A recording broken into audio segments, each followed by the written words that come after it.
Yo, what's up, everybody? It's the Gamer Not a Gangsta Nightwing, and I'm back with another episode of GNAG Explains Mortal Kombat. We're finally up to the episode where we'll be explaining the lore and content of everything that's happening in Mortal Kombat X, or as most people like to call it, Mortal Kombat 10. Well, not most, maybe like half, I don't know. But last episode of Mortal Kombat 9. Sorry. Okay. Everybody died on the good side aside from Johnny Cage, Sonya Blade, and Raiden. Which means Kung Lao died, Liu Kang died, Katana died, Cabal died, Jax, Cyber Sub-Zero died, Smoke got the smoke, everybody on the good side. Nightwolf died, Sindel is dead too, and even Shao Kahn is dead. The Elder Gods finally did something to help out Earthrealm by him breaking up a janky-ass rule of Mortal Kombat. So now we are up to the beginning of Mortal Kombat 10. So at the end of Mortal Kombat 9, in the last cutscene, you see Quan Chi pick up Shinnok's amulet and starts laughing maliciously. Is that what I want to use? Yeah. He starts laughing, maniacally, like, Mwahaha, and then the cutscene goes out. And basically, for those who have played Mortal Kombat 4 or all the old Mortal Kombats, by the way, you basically understand that in this new timeline, this is basically Mortal Kombat 4 coming up. So, in the beginning of Mortal Kombat X, after a year of basically Shao Kahn's invasion, Shinnok decides to have his invasion of Earthrealm, and they're trying to get to the Jinsei. Now, the Jinsei is kind of a new concept in the new timeline because it was never, ever, ever mentioned in the old generation. But basically, it was the life force of Earthrealm. And if it became corrupted, Shinnok can take over the Earthrealm. So, Shinnok and his demonic forces from the Netherrealm decide to pull up on Raiden and everyone else in Earthrealm that is still alive. So, because of what happened and everyone and his comrades dying, Johnny Cage decided to completely quit from being an actor and join the Special Forces with Sonya Blade. So it's basically Johnny Cage, Sonya Blade, and Kenshi who joined up with them to help stop the invasion. So in the first cutscene, as you see, you pretty much see Johnny Cage talking to a bunch of they're soldiers of the Special Forces, trying to make sure they're prepared to, fight demons and everything, and all hell breaks loose. Scorpion pulls up with the "get over here" his spear, and he throws it in the face of the person flying the fucking helicopter. And then there's a big old epic fight scene where Scorpion pulls up, and you basically start out playing with Johnny Cage again, like you did in Mortal Kombat 9. But this time around, there's like quick time events, which I didn't hate nor love it. It was just cool. It is what it is. It didn't really affect the overall game in the sense of the story. Like, if you got hurt in the quick time events, it wouldn't mean that you would start out hurt in the fight against whoever you was going to go face up against. So, basically, there was a big old epic fight where it starts out with Johnny Cage and Scorpion. Sub-Zero pulls up, and this is Revenant Sub-Zero. And as you would notice, the Revenant Sub-Zero is the human form of Sub-Zero, but when he died, he was a robot. Now, there's a side comic to explain everything that's going on in that aspect of the certain changes that happened between Mortal Kombat 9 and Mortal Kombat X, with certain information I'll put out to y'all to let you know, because I am not in possession of those comics. I just looked it up on the internet, but I can give that information as we speak now. So the reason why Sub-Zero is back into his human form is when Quan Chi made him into a Revenant, he basically took his organs out of the machine and made a new body for him. So that's the reason why it happened. That's what the comics, I'm assuming, is canon, because he's a human. And that's where that goes. So, Johnny Cage is getting tag teamed by Scorpion and Sub-Zero and is winning, actually. Which a lot of people got mad about or said that was corny. But honestly speaking, Johnny Cage is a very good fighter. And later on in the story, you'll actually understand why. So, in between the fight, Johnny Cage winds up tackling the living shit out of Scorpion, speared this motherfucker off the helicopter, and they wound up hitting the ground. Thank God they're like superpowered in some type of way, because I'm pretty sure some bones would have been broken just by the fall. But hey, that's just me. So Scorpion and Sub-Zero fight first. No, Scorpion and Johnny Cage fight first, and then Sub-Zero fights Johnny Cage. Johnny Cage goes to help out Sonya Blade to see if she's okay because the helicopter crashed while she was trying to fly it. It didn't blow up, but she's okay. And then they wind up, like a few hours later, they show Raiden and Fujin, my man Fujin, fighting Shinnok and NetherRealm Warriors from them getting to Jinsei. And then they kind of show the other Revenants, like Cabal, Sindel, Stryker. I think they show somebody else. I might have forgotten. It's been a while since I've seen the story. But basically, they were like, well, here's your friends. And then Raiden's like fighting everyone off, and they're just trying to defend the Jinsei. So hours later, you see a team of the Special Forces with Johnny Cage and Sonya Blade, and you see the Revenant form of Jax, Nightwolf, and Smoke. Smoke is calling himself Enemra because in the ending cutscene of Smoke's ending in Mortal Kombat 9, Enemra is the smoke spirit that took over his body that made him have the powers to use smoke. So even though they might not have him in the original roster of Mortal Kombat 11, it might be DLC, and I might be put more into as of details. But for now, we don't know shit. So basically, Sonya Blade is talking to Jax. Jax, what's going on? And Johnny Cage is fighting off the demons, and I think either Nightwolf or Smoke, or both at one time. But it wasn't like a cutscene fight. It was like a regular, cinematic fight because they weren't playable in Mortal Kombat X. I wish they were. But, so Jax put their hands on Sonya Blade, and then Johnny Cage is like, Jax would never hurt his friends. And then Jax is like, I would love to kill you, because they always had like little tension between each other, or at least Jax towards Johnny. But Johnny beats Revenant Jax. They run off towards the Jinsei, and you see Shinnok and Quan Chi pulling up towards it. They're beating the bricks out of Raiden and Fujin. Kenshi's with them. They pull up to Shinnok right before he like sucks up Raiden into his amulet, and Johnny Cage kicks the shit out of Shinnok. And Shinnok's all pissed off because he's a former elder god, so he's already feeling special. And basically, Johnny Cage and Shinnok fights. Shinnok almost kills Sonya Blade, which helps Johnny Cage unlock his green power. I don't even know what to call it. But basically, it unlocked his power, which made him block the shot that came from a former elder god. And then Johnny Cage proceeds to beat up on Shinnok. So, in a quick time, not a quick time event, but in a quick moment, we're kind of realizing that the story starts making Johnny Cage the main character, or at least a more of a leading character into Mortal Kombat as to where he was in the old series. Because as you remember, Liu Kang is the one that beat Shinnok, but now that Liu Kang is dead, it went down to Johnny Cage, and Johnny Cage winds up beating him because that green power that he's always had this whole time, they finally explained what the hell it was. He is a descendant of a Mediterranean cult who were bred to fight gods. So that's why his power made him basically immune to the shot that Shinnok tried doing. So we're already almost up to 10 minutes, so I'm going to explain a lot quicker the rest of the story. So, after basically what happened in Mortal Kombat 4, we get a 20-year time jump. Within that 20-year time jump, Sonya Blade and Johnny Cage get together and they have a baby. They get married, and then because Sonya Blade was so into her work, they wound up getting a divorce. Cassie Cage is the daughter of Sonya and Johnny. She is as cocky as Johnny, but really stern as well, like her mother. So, decent combination.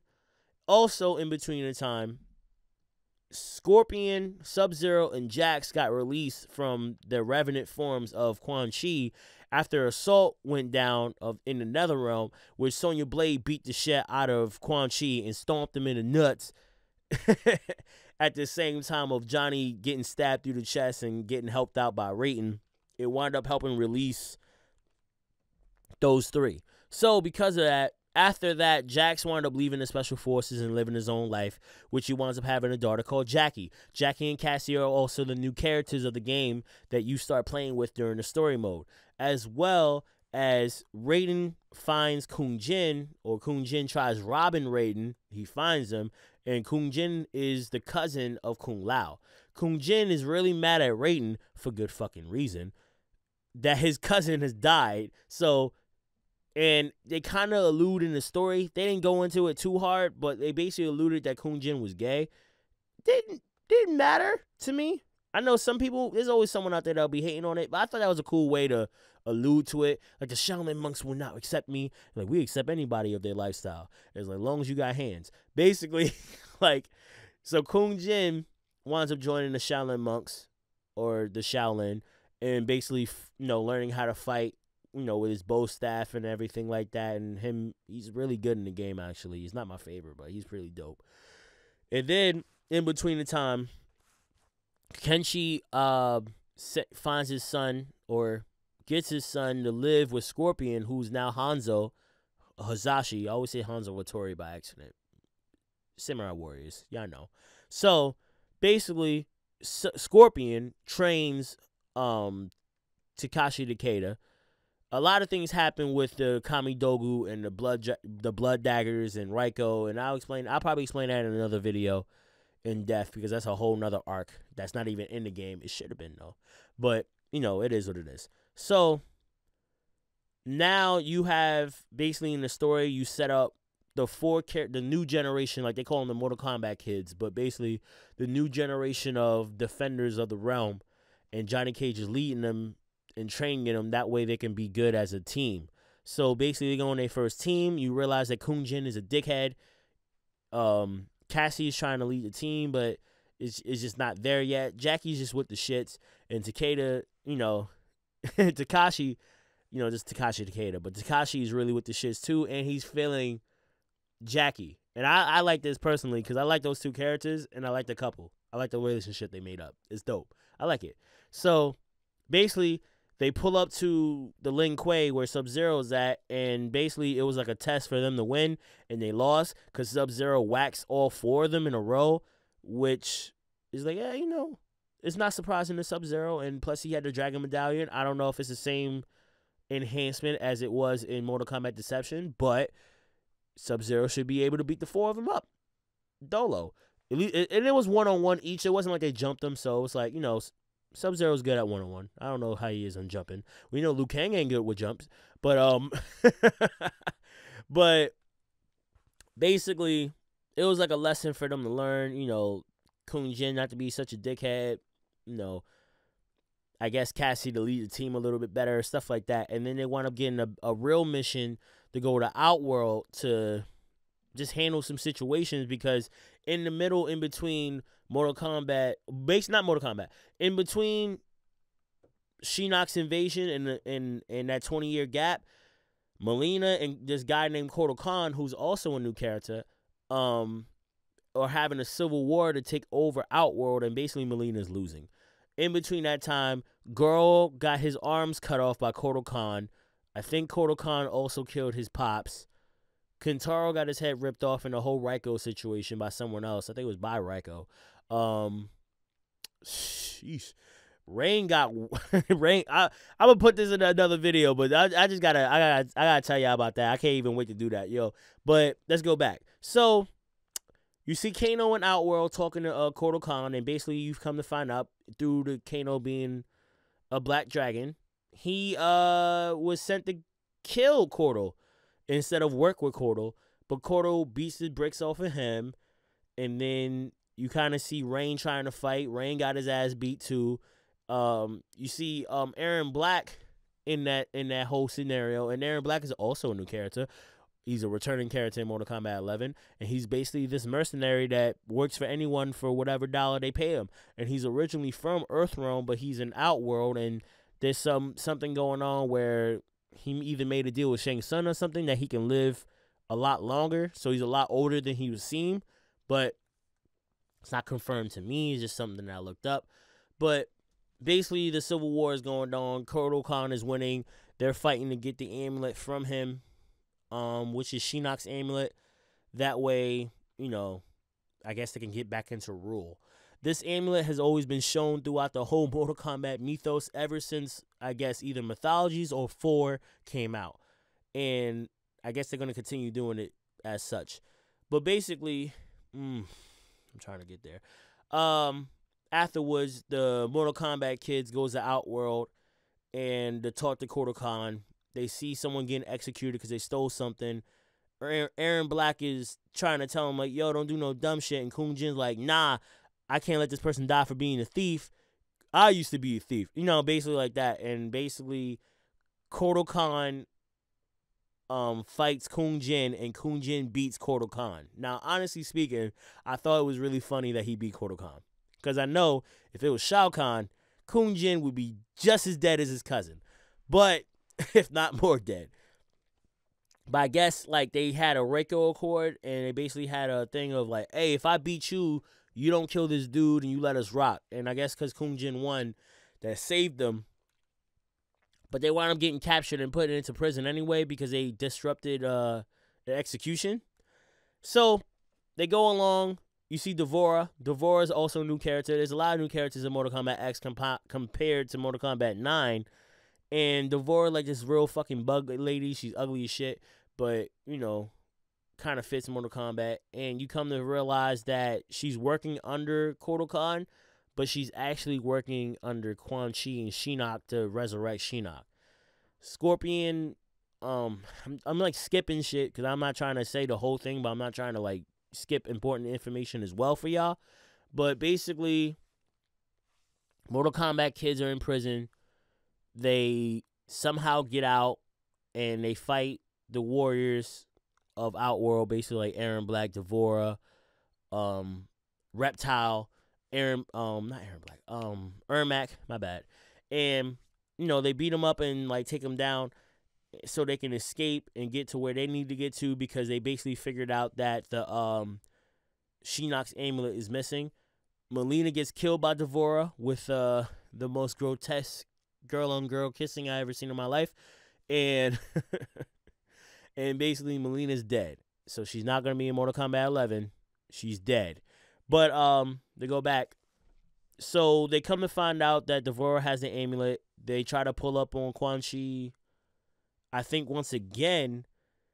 And like basically they beat up Quan Chi. Like Jax beats up Quan Chi, takes him to the special forces. They put him into a prison so they can take him to the maximum facility. I don't know why they didn't do that in the first place, but I guess it's plot armor. Scorpion hears that Quan Chi is back in Earthrealm.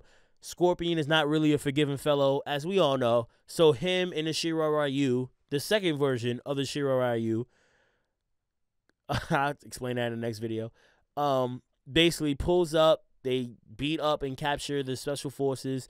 Scorpion's like, it's an eye for an eye, homie. Like, everything that Quan Chi did to him, he's going to kill him. Which I'm like, yeah, not surprised. And then in between all that happening, I don't even know how Devorah got there, to be honest, to think about it now. I don't know if she got there in that whole scenario. But basically, Devorah passes the amulet to Quan Chi. Quan Chi says his spell right before his head gets cut off. Awesome, because fuck Quan Chi. But he got his head cut off, but he wound up doing a spell to release Shinnok. Shinnok gets out of the amulet. Everyone gets knocked out. They take Johnny Cage, because Shinnok is one of those villains that don't forget, which I would not forget my ass whooping if I got stuck in an amulet for like a bunch of years, so, or 20 years at least. So, yeah, so they take Johnny Cage. The Mortal Kombat kids come to basically help out and get Johnny Cage and Raiden. Raiden got jumped by damn near all the Revenants, including Liu Kang, Kung Lao, Smoke, Sindel. Everybody beat the bricks off of Raiden, and he wound up getting captured and taken to the Jinsei. Actually, I think he was put into the Jinsei to help make it corrupt. I don't know exactly why he got put in the Jinsei. I can't remember. You can explain it in the comments if you'd like to. But basically, Mortal Kombat kids, they all fight the Revenants. Amazingly, they were all getting jumped. They were all outnumbered, but somehow Takeda and Jackie were fighting off the Revenants. the Kodokan and his army came from Outworld, and they were about to catch the Mortal Kombat kids before they got to the Revenants. But basically, the Lin Kuei helped them out at the last moments so they can stop Shinnok. And then Cassie Cage basically goes to fight Shinnok. Shinnok turns into his demon form, which is reminiscent to the demon form he turned into in mythologies after you take the amulet and you have to run away. So it's like, damn, I didn't even remember that demon form until years later. But I thought it was a good little detail that Midway put in. But basically, not Jackie. I wish it was Jackie. Cassie Cage winds up inheriting her powers that she got from her dad because she didn't use it as much as Johnny Cage used to or could. So now she basically got the power and she's beating up Shinnok and she defeats him, saves the dad, saves the world. Raiden didn't get put into the Jinsei when Shinnok was taking it. They put Raiden into the Jinsei after they beat Shinnok. That way he can absorb the corruption that's in the Jinsei. That way the Earth Realm could be saved once again. So, good guys win, bad guys lose, but there's another ending credit. And I'm not going to lie to you, it's probably one of the coolest ending credits I've seen. I thought that shit was gangster. But you see Evil Raiden talking to Liu Kang and Katana, who are now the rulers of NetherRealm because Shinnok and Quan Chi are gone. So it's going to be those two. Not only that, they're technically the Deadly Alliance because they're ruling over NetherRealm, or the Deadly Couple, or whatever you want to call it. I thought their suits were pretty cool.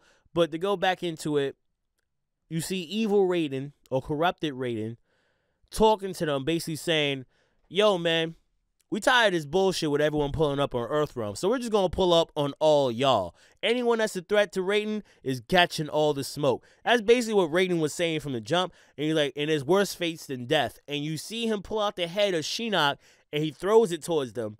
And I was like, God damn. Because he didn't do that shit in the old series. You know, he didn't cut nobody's head off and brought it to the people. Plus, an elder god, so he survived that decapitation. You just see him talking. Yeah. It's mad funny. Like, Shinnok looked mad funny with his head off. So, like, he throws it to him, and then you see Liu Kang and Katana just look at each other like, what the fuck? You know what I mean? Like, they look scared, but they were just confused more. Like, damn, Raiden, what the fuck happened? So, like, that, like, kind of led into the new Mortal Kombat 11. Now, as of this video, or when this video drops, Mortal Kombat 11 is not out. We only have a small amount of information on what exactly is happening. For those who have been paying attention to Mortal Kombat 11 and looking forward to it, you kind of already know. I might do a video putting my predictions in, but that'll be like maybe a week before the game comes out, etc., etc. So, this will be like probably the last episode of the lore explaining part of GNAG Explains Mortal Kombat. I appreciate everyone that was listening and tuning in and sharing and giving their information and 2 cents to it. Not 2-bit, but 2 cents into information that I might have missed out on. I appreciate all of you for watching. It's the Gamer Not a Gangster Nightwing, and I'm out. Yeah, I'm feeling like I'm player one. Yeah, I'm feeling like I'm player one. Yeah, I'm feeling like I'm player one. Yeah, I'm feeling like I'm player one. Yeah, I'm feeling like I'm player one. Yeah, I'm feeling like a player one. Yeah, I'm feeling like I'm player one. Yeah, I'm feeling like a player one. Yeah, player one. Mario stepping on the shell, got the ether when I got